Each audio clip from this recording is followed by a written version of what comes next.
Bonjour explorateur, te voilà la bibliothèque de Babel, endroit où est recueilli l'ensemble du savoir humain, ainsi que son imaginaire. J'ai reçu ton mémoire sauvegardée et imprégnée d'une substance collante teintée de sang, et je me suis donc précipité pour chercher au plus vite ce que tu cherches. Si ta première confrontation ne s'est pas bien déroulée, laisse-moi t'aider afin que tu achèves cette quête au plus vite, car d'autres immondes créatures attendent la venue de ta lame létale interdimensionnelle. Qui est-il? Que veut-il? Et de quoi est-il capable? Aujourd'hui, laisse-moi te parler de l'immonde Atlak Nacha.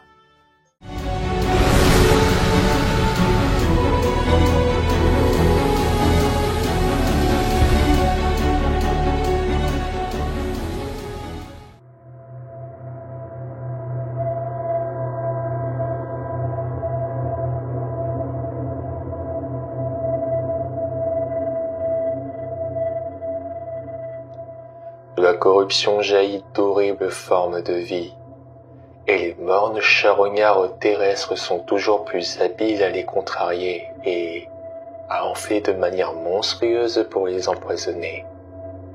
Des gouffres immenses sont creusés en secret là où les portes de la terre devraient suffire, et des créatures qui devraient seulement ramper ont appris à marcher. Si je commence par cette citation, il est plus que primordial de préciser en premier lieu que ce sujet contient des informations sur les cycles du mythe Lovecraftien qui, bien qu'ils soient guidés par Howard Philip Lovecraft, ils ne sont pas basés uniquement sur son travail.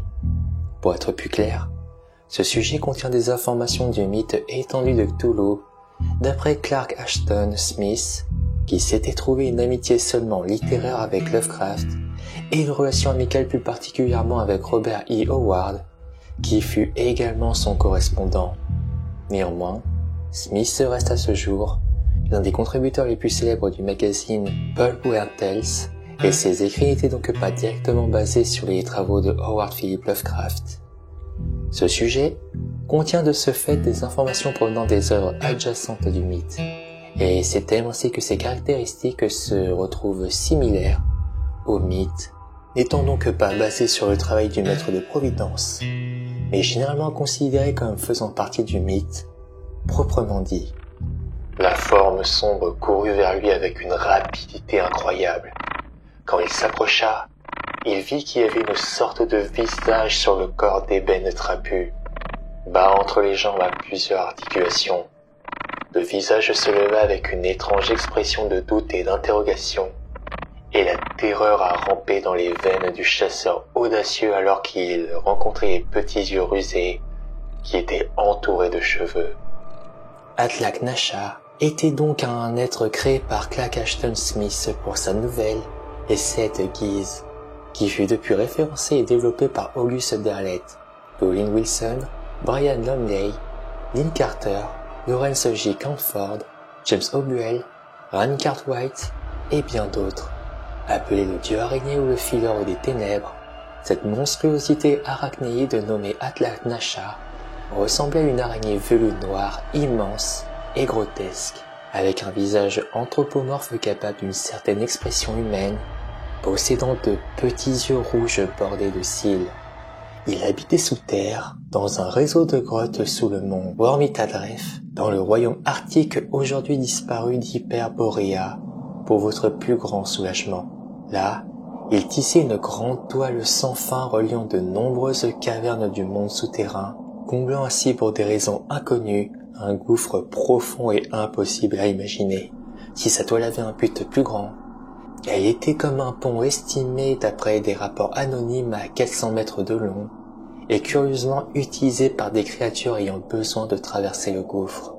De plus, bien qu'il soit carnivore, son existence était tout d'abord de parachever son œuvre, quitte à laisser ses proies tomber dans le gouffre car cela prenait trop de temps à être dévoré. S'il est déjà dangereux physiquement, sa morsure injectait en plus un agent paralysant qui inactivait instantanément et totalement les muscles volontaires de sa cible, laissant une mort agonisante. Si la victime n'est pas prise en charge de suite pour plusieurs mois de guérison et de convalescence. D'ailleurs, La faculté physique médiévale de l'université de Miskatonic offrait une récompense permanente pour l'acquisition d'un échantillon de ce venin. Cela dit, sa répartition géographique restait tout de même remplie de possibilités. Dans l'abîme sans fond des grands abysses non encore découverts comme par exemple au tout hasard, la fosse Adal, cela n'en restait pas sûr, car encore non découvert malgré des multitudes de recherches acharnées, l'expédition de Barton Doherty, poursuivant l'idée de trouver un chemin physique menant à cet endroit dans les Andes péruviennes, avait disparu sans laisser de traces. Mais au final, le Liber Ivonis, ouvrage mythique plus vieux encore que le Necronomicon, et a priori plus complet que ce dernier, dont l'auteur serait un grand prêtre hyperboré nommé Aibon, désignait Atlach-Nacha comme faisant partie du panthéon hyperborien.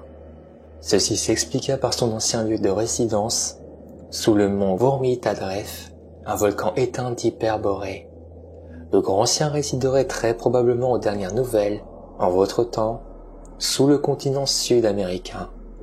Dans son apparition originale, dans la nouvelle Les Sept Guises, Atlach-Nacha habitait entre les repères de Tsatoga, grand ancien également connu sous le nom de dormeur de Enke, et le sorcier antéhumain Aontor. À noter que même si le dieu araignée pouvait aussi devenir un sorcier humain ou préhumain dirons-nous, il utilisait cette puissance pour s'en servir de manière plus efficace à sa célèbre tâche. Selon les documents ultérieurs de Chaosium, la toile d'Atlach-Nacha s'avoisinait à un pont entre les Dreamlands et le monde éveillé.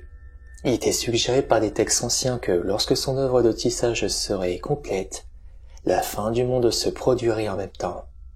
Par association d'idées, des superstitions voulaient que cet être arachnoïde gouverne toutes les araignées. Cependant, elle n'était pas l'objet de culte organisé par l'homme. Toutefois, en utilisant la géométrie interdimensionnelle, on pouvait l'invoquer pour le distraire de sa tâche, ce qui était très dangereux, car vous pouvez vous en douter, l'être détesté a abandonné son tissage éternel. Son origine reste inconnue, laissant par interprétation voir sa tête ressembler et être marquée par des similitudes avec les grands anciens humanoïdes, mais étrangement, d'autres sources identifient son origine terrestre avec une parenté à l'aspect cauchemardesque du terrible dieu extérieur à Bluff, qui serait son rejeton parmi tant d'autres. Cette entité apparaît dans Atlachnaphobie de James Ambuel, Le sculpteur dans les ténèbres de R.S. Cartwright et Rebrousser chemin de Tom Lynch, sans compter évidemment le canon d'idées basé sur les fans qui existaient d'une manière unique au sein du fandom des mythes de Cthulhu avec les Sept Guises. Dans la culture populaire, vous pouvez retrouver des inspirations de ce dieu par exemple avec les jeux vidéo, dont Doom, dont dans le Megawa de Strange Iron, le fileur dans les ténèbres se révélait être le principal antagoniste, incitant le personnage du joueur à voyager à travers les Dreamlands pour le libérer de sa prison, et Sandy Red, où Atlach-Nacha est référencé par son nom, dans le jeu produit par Tender Lotus. Lorsque le joueur corrompt une capacité qui lui permet de courir sur les murs, se transformant alors en une araignée anthropomorphe violette, escaladant les murs à la place. Cette capacité corrompue était connue sous le nom de la grippe d'Atlach-Nacha. Et c'est ici que les informations se terminent. Ce fut court mais suffisant pour achever ta quête. Munis-toi d'une capacité de Nyctalope, et cela te suffira pour le trouver dans les bas-fonds du continent sud-américain.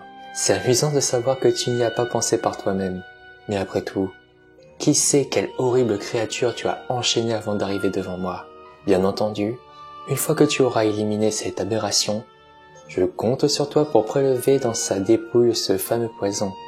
Une fois fait, ne laisse pas une seule particule reposer dans les tréfonds de cet abîme. Tout son être doit disparaître. Quoi qu'il en soit, je te laisse chasseur. D'autres attendent une aide pour acheminer leur travail.